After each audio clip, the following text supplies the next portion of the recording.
Magandang hapon po sa inyong lahat.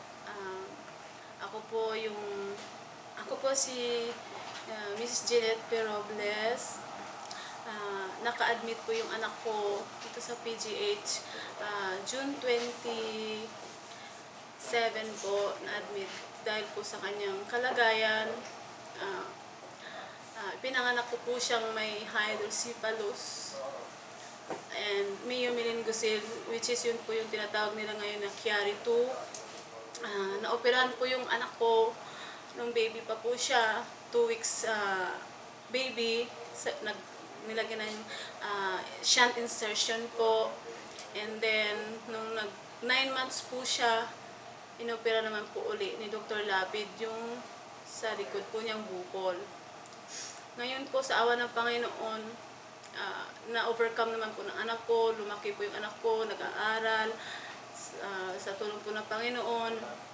Siya po ay, ngayon, sa tulong po ng Panginoon, siya ay lumaking malusog po, kahit na po ganyan ang kanyang sitwasyon.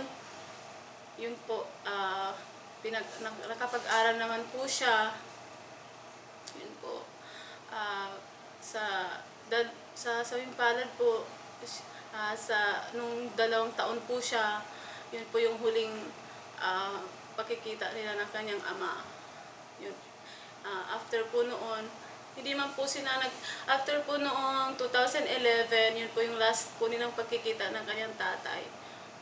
Personally.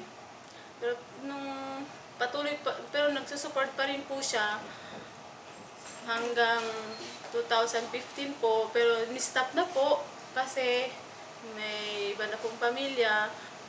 Yun po, ganun. Kaya ganun po ang kanyang kondisyon. Hindi ko po naipagpatuloy yung kanyang dapat na medication, yung therapy po. Yun po, na-stop po yun. Pero yung pag-aaral po naman niya, patuloy po namin siyang pinapaaral. Ngayon nasa PGH po siya ngayon. Naka-admit po siya. Naoperahan na po siya sa awa ng Panginoon at sa tulong po ng mga doktor, higit sa lahat po sa PGH Medical Foundation po.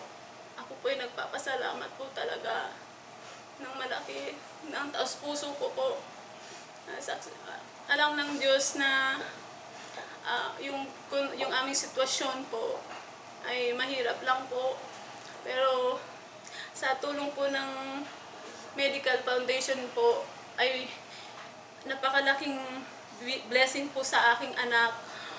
Yung pong wheelchair po, yun po yung inaasam-asam ko noon pa. Pero hindi ko po akalain ng PGH Medical Foundation po ang pagbibigay sa anak ko. Maraming salamat po. Isa po kayong instrumento ng Panginoon na ginamit niya para ang anak ko mabiyayaan ng wheelchair po. Maraming salamat po. At saka po sa gamot ng anak ko, kasi po hindi ko na po kayang tustusan yung gamot niya ngayon kasi nga po na walang stock po sa pharmacy. So nung nakaraang araw bumili po ako para po maibigay po sa anak ko. Ngayon po medyo kinulang po ng budget, kaya po humingi po ako ng tulong uli sa PGH Medical Foundation po, at maraming salamat po at sa pagtugon ninyo. Maraming salamat po talaga. Pagpalain po kayo ng Panginoon at marami pa kayong matutulungang pasyente. Maraming salamat po, at I pray nga si Lord po ang mag-bless po sa inyo. Maraming salamat po talaga.